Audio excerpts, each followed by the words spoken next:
वो देश को बर्बाद करने की है, गरीबी मुफलिसी बढ़ाने की है, बेकारी को बढ़ाने की है। तुम्हारी उन नीतियों को अगर हम चुनौती देते हैं। दोस्तों फिर से आ चुके हैं एक और नई वीडियो लेकर। आज की वीडियो में देखने वाले इस हिंदू महिला ने भरे मंच से पीएम मोदी की राजनीति को लेकर किया बहुत ही बड़ा खुलासा। वहीं पर इस हिंदू महिला ने कहा कि पीएम मोदी ने ऐसी राजनीति की है जिससे देश बर्बाद हो गया और देश में बेरोजगारी बढ़ गई। चलिए देखते हैं video. Original video link description में। चलिए वीडियो शुरू करते हैं। यूनियन आंदोलन दूर नहीं है, ये हम कहना चाहते हैं। हम जानते नहीं है कि मणिपुर के अंदर झांक के भी नहीं देखा इस देश के प्राइम मिनिस्टर ने, जहां हमारी महिलाओं के साथ बेइज्जती हुई। जो कुछ निर्मित किया पब्लिक सेक्टर में, तुम सारा धो डाल रहे हो, तुम अपने मित्रों को बेच रहे हो। हमारे किसानों की जमीन पे और हमारे पब्लिक सेक्टर की जमीनों के ऊपर नजर गड़ी हुई है सरकार की। 20% ऊपर के अमीर जो कुल धन दौलत है हमारे देश में से, उसमें से 42% वीडियो को पूरा जरूर देखें, वीडियो आगे शेयर भी करें। 50% लोग जिनकी आबादी 70 करोड़ है, उनके हिस्से कुल धन दौलत का केवल 3% आता है। और ऊपर के 10% अमीर जीएसटी के अंदर, टैक्स के अंदर केवल 3% हिस्सा डालते हैं। और हमारा गरीब गुरबा जिसके हिस्से केवल 3% धन दौलत में हिस्सा है, वो 65% जीएसटी पे करता है। खुद आप देख लीजिए ना, कह रहे हैं हम तो जी 84-80 करोड़ लोगों को अनाज खिलाते हैं। फिर तुम्हारी ही सरकार का एफिडेविट सुप्रीम कोर्ट में ये क्यों बोलता है कि इस देश के जो 5 साल से नीचे के बच्चे मर रहे हैं, उनमें से 65% बच्चे कुपोषण की वजह से मर रहे हैं क्योंकि उनको खाना नहीं है। भाईचारे को खतरा है। आपने उस समय संविधान के लिए संघर्ष किया, संविधान सभा बनी, संविधान निर्मित हुआ। हम आप लोगों की कसम खाते हुए उस संविधान की सुरक्षा के लिए आगे बढ़ेंगे।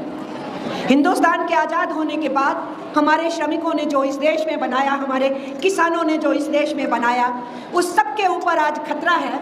वो हमारे संघर्षों के जरिए से जो हमने हासिल किया, उसके ऊपर खतरा है। तो आज ये अहद, आज ये प्रतिज्ञा का समय है कि हम ये कहें कि हम उस सब की सुरक्षा करेंगे। इसलिए ये हुकूमत आज जो कुछ उपलब्धियां ब्रिटिश राज के दौरान लड़के हमने ली, हमारे श्रमिक कानून और आज़ाद हिंदुस्तान में ली, सड़कों पे लड़के और मजदूरों के हमदर्दों की पार्लियामेंट और लेजिस्लेशन में लड़ाई के चलते हुए आज उस सब के ऊपर मोदी की सरकार के द्वारा खतरा डाल दिया गया है। तो अगर तुम कह रहे हो कि 1 अप्रैल से हम श्रम कोड लागू करेंगे, तो हम कह रहे हैं हर उद्योग, हर कारखाने, हर काम करने के स्थान पे तुम्हारे कोड्स को लागू नहीं होने देंगे। ये हमारा अहद होगा। इसलिए जो कुछ निर्मित किया पब्लिक सेक्टर में, तुम सारा धो डाल रहे हो, तुम अपने मित्रों को बेच रहे हो। हमारे किसानों की जमीन पे और हमारे पब्लिक सेक्टर की जमीनों के ऊपर नजर गड़ी हुई है सरकार की। वो अपने निजी मित्रों को देना चाहते हैं। इसलिए हमारी भी अहद है, हमारी भी प्रतिज्ञा है ट्रेड यूनियंस की कि हम ये उसकी लड़ाई लड़ रहे हैं, उस लड़ाई को आगे बढ़ाएंगे और अपने पब्लिक सेक्टर की रक्षा करेंगे। हमें मालूम है कि हमारे देश के अंदर कामकाजी लोगों की क्या हालत है।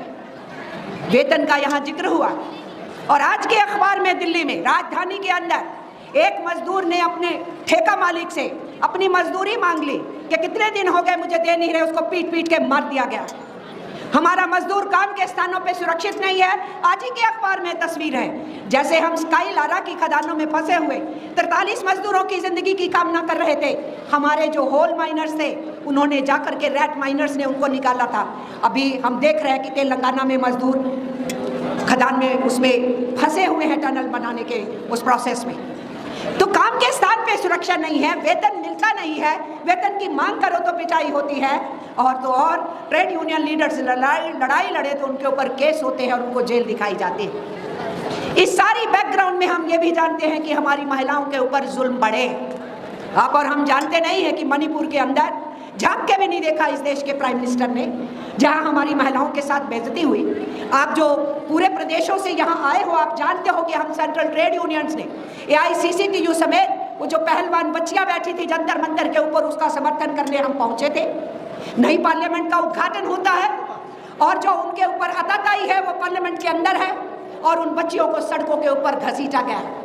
तो इस सरकार के रिकॉर्ड्स तो हम जानते हैं, महिलाओं के प्रति क्या है, मजदूरों के प्रति क्या है, किसानों के प्रति क्या है, विद्यार्थियों के प्रति क्या है, बुद्धिजीवियों के प्रति क्या है, जर्नलिस्ट के प्रति क्या है, ये सब हम जानते हैं। और ऐसी स्थिति में ये सब जानते हुए हम ये कहना चाहते हैं, ये एंटीथीसिस है भारत की जो सोच है, हिंदुस्तान की जो सोच है, ये उसके विरुद्ध सोच के लोग हैं, एंटीथीसिस है ये।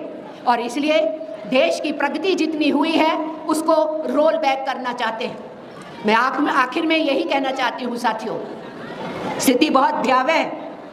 यहाँ पर अनएम्प्लॉयमेंट की कॉमरेड दीपांकर बात कर रहे थे, वो हमारा भविष्य का कामगार है जो आज काम मांग रहा है, उसके साथ हम खड़े हैं, खड़े होना है। और इसलिए सिचुएशन क्या है, धन दौलत तो हमारे श्रमिक, हमारे किसान पैदा करते हैं, लेकिन 1% ऊपर के अमीर जो कुल धन दौलत है हमारे देश में से, उसमें से 42% के हिस्सेदार हैं। और हमारे देश के नीचे के 50% लोग जिनकी आबादी 70 करोड़ है, उनके हिस्से कुल धन दौलत का केवल 3% आता है। और ऊपर के 10% अमीर जीएसटी के अंदर, टैक्स के अंदर केवल 3% हिस्सा डालते हैं। और हमारा गरीब गुरबा जिसके हिस्से केवल 3% धन दौलत में हिस्सा है, वो 65% जीएसटी पे करता है। तो क्या हमें अधिकार नहीं? हम वेतन की बढ़ोतरी की मांग करें, काम के स्थान पे सुरक्षा की मांग करें, अपने बुढ़ापे की पेंशन की बात करें? हमें अधिकार है, क्योंकि हम मुल्क बनाते हैं तो इस मुल्क के अंदर हमारे सारे अधिकार सुरक्षित होनी चाहिए। इसलिए ट्रेड यूनियंस की इस एकजुटता को लेते हुए हम आगे बढ़ेंगे। तो हम सरकारों से सवाल जो सीधे करते आए हैं और सीधे करेंगे, और जो उन सवालों के जवाब नहीं दे सकते, जो हम चाह रहे हैं हमारी मांगे पूरी नहीं कर सकते, उनको फिर कुर्सियों पे बने रहने का हक नहीं है।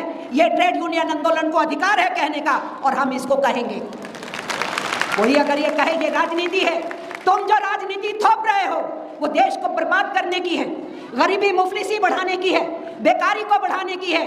तुम्हारी उन नीतियों को अगर हम चुनौती देते हैं, वो राजनीति है, तो उस राजनीति से ट्रेड यूनियन आंदोलन दूर नहीं है, ये हम कहना चाहते हैं। क्योंकि ये मजदूर वर्ग की राजनीति है। खुद आप देख लीजिए ना, कह रहे हैं हम तो जी 84-80 करोड़ लोगों को अनाज खिलाते हैं। फिर तुम्हारी ही सरकार का एफिडेविट सुप्रीम कोर्ट में ये क्यों बोलता है कि इस देश के जो 5 साल से नीचे के बच्चे मर रहे हैं, उनमें से 65% बच्चे कुपोषण की वजह से मर रहे हैं, क्योंकि उनको खाना नहीं है।